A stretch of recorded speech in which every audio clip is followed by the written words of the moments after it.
Hi, I'm Mike Gubby. I'm about to show you how to save $180 and using very simple tools, anyone can install a beautiful ceiling mount sheer curtain. And if you can save that money just in this little room, then imagine what you can do through your whole house. Now, the first thing we want to do with a sheer curtain in particular is start our first bracket 100 millimeters from the edge of the cornice, and then we want to space the brackets evenly across the rest of the curtain track. So let me show you the way I do that. I'll start by clipping on the brackets onto the track at about shoulder width apart, and you can see I've got one bracket here, one there, one there, one there, one there. So I've got 1, 2, 3, 4, 5, 6 brackets that I'm going to put across the width of this track. Now, don't freak out about fitting a sheer curtain to a ceiling. The entire curtain and track weighs, I don't know, 2 or 3 kilos in this size room, but each one of the anchors that I'm going to install holds about 10 kilos. And we're going to have like 60 kilos of holding force, you know, on a 3 kilogram curtain. I'm going to explain the anchors and exactly what it is, but let's get back into it. So this track width here is 3240 millimeters wide. So the way I work out how to position my brackets is I go 3240 on the calculator, minus 100 because I'm starting 100 mils in, minus 100 on the other side. So I go 3240 minus 200 millimeters, gives me a size of 3040 millimeters. Now I just calculate my gaps. So I've got 1, 2, 3, 4, 5 gaps.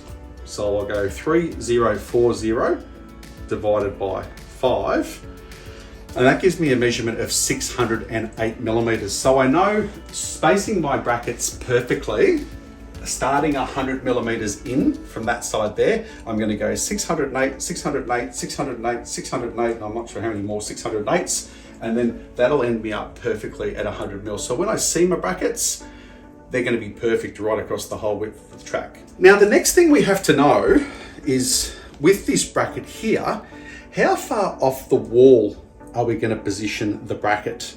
And more importantly, where are we going to put our marking on the ceiling? Just there, okay? So that hole there has to sit 40 millimeters in front of any obstruction, okay? Now, the obstruction that I've got here are these outside mounted block out roller blinds. And the measurement from the wall to the front of this roller blind here is 90 millimeters. Now, I have to position my bracket 40 mils in front of that. So that's 130 millimeters. I've got to do my mark so I can put my anchor in at 130 millimeters. All right. So now I'm going to just show you an easy way to measure the cornice. And if I just use anything that's square and I put it up against the ceiling, I can measure from the wall and I can see that my cornice size is 60 millimeters. All right. So I've now got to come 70 millimeters in front of my cornice because 70 plus 60 is 130 millimeters. What I'm referring to is just exactly where to position the curtain onto the ceiling here so that it doesn't hit the obstruction, in this case these outside mount roller blinds. And you can use anything at all that you like, but the measurement from this little U-shaped packer, and I use these quite a lot because I actually drill my own hole into the packer at the right measurement or the right projection. But in this instance, the back to the front of this packer is 70 mils. So I'm just going to use this. All right. Now, if you feel as though your wall is a bit wonky, what you can do is you can mark your first 100 mils and then mark your other 100 mils, and you can use a string line, you can use a laser, anything you like to ensure that your brackets kind of stay nice and straight. But in this instance, I'm just going to start using this packer here. Now, what I'm also going to do is that I'm going to use this small pointed screwdriver. And that's the screwdriver that I'm actually going to put up into the ceiling, and I'm going to use that just to turn and go through the plaster and see if there's any timber there. If I go into plaster, then I'm just going to use one of my anchors. If I go up and I hit timber, then I won't use the anchor and I'll just use the screw that's been provided. So first and foremost, let's just go and mark off our first lot of measurements. So we said the first measurement is 100 mils. So I'm just gonna mark that off. And now I've got my 608s. So I'm gonna go 608. So my next bracket is there, 608. So my next bracket is there, 608. The next one is there, 608. One's there. And then you can see by using my 608, I end up perfectly at the 100 mil spaces again. So what I've now done is I've got all of my brackets perfectly centered. So I'm going to use my little 70 mil packer here. You can use anything, a bit of cardboard or, oh, there goes the phone, better ignore that one. So you can use any bit of cardboard that you like, and I'm just going to go in front of my mark and put my hole in. So you can see that screw just went straight through, straight into plaster. This one here, that's gone straight through to plaster as well.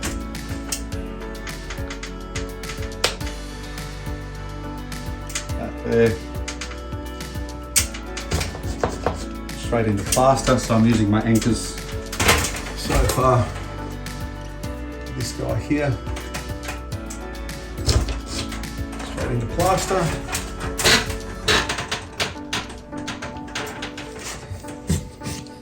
Into plaster, and that last guy just there, that's into plaster there. So I didn't hit any timber for this installation, and that's fine because, as I said, each one of my packers is able to hold, my wall anchor is able to hold about 15 kilos. So why I like this exact packer there is because when we put the screw through that part just there, what happens is the anchor actually splits open and it wedges and holds into the plaster. But what it also does is it opens up the insulation so that when I put my screw through that iseekblinds provide, it goes up through the bracket into the base of the anchor there. The anchor spreads open. It also holds the insulation open, so my screw goes through and it doesn't pick up on any of the insulation and give you like a false tight.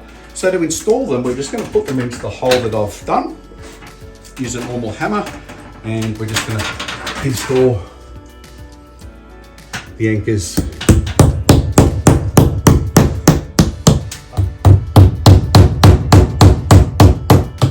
All right, so we're just a couple of minutes into the video.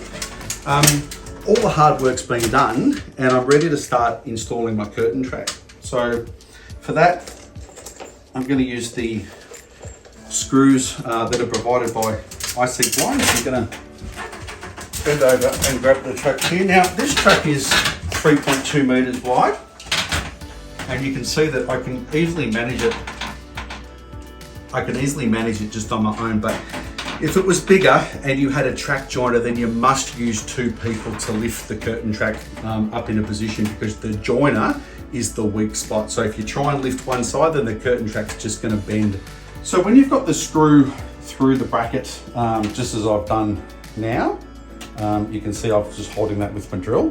What I'm going to do is this is to go in the third bracket position. So I can see how I can move the bracket with my drill. So all I'm going to try and do is just get it relatively close, and I'm just going to start it. And with a track that's this wide, you can see that that's now just holding in position, but I'm not going to do it up tight just yet because I have to move my track from left to right. So let's go and fit another bracket, which will be this guy through there. And once again, I'm just going to get it started. You can see there's still a big gap at this point now, I can see I can just move that track from side to side. So this is where I'm going to get the track nice and square within the recess. So it's about 1 finger from the end of the cornice on that side, and it's 1 finger from the end of the corner. So fingers are a great way to measure your distances. So now I've done that, to stop it from sliding and to actually secure it and secure the anchors, we're just going to tighten those screws up. So just one at a time, just going to go nice and slowly. You don't have to muscle the cordless in, we don't need to like rip it tight. You just need to be nice and gentle.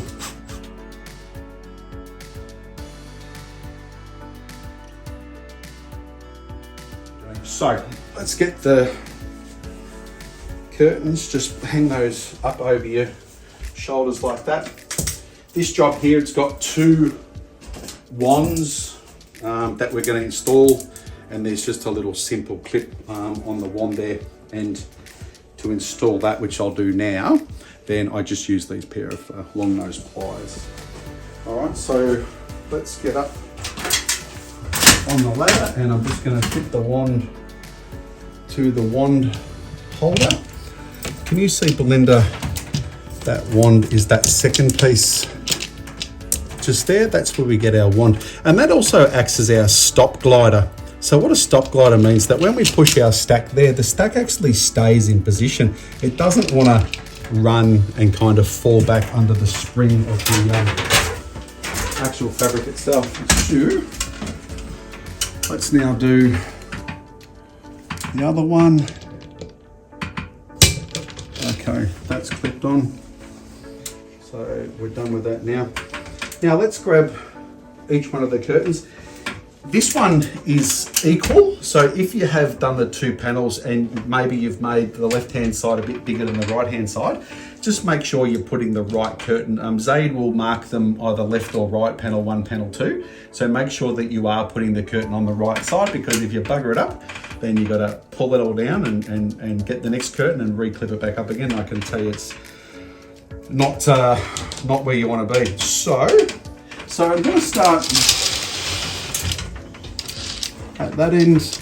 Now it's really important that you don't miss a runner, because if you do, you're going to get to the end and there's going to be 1 runner that's left over, or 1 runner short. Now we use this 75mm S-fold tape here, and you can see it's really easy to get the curtain up and down. If you want to wash it, you simply just unclip it, and it's my best way of having the curtain secured to the track itself. And you can see how easy it is.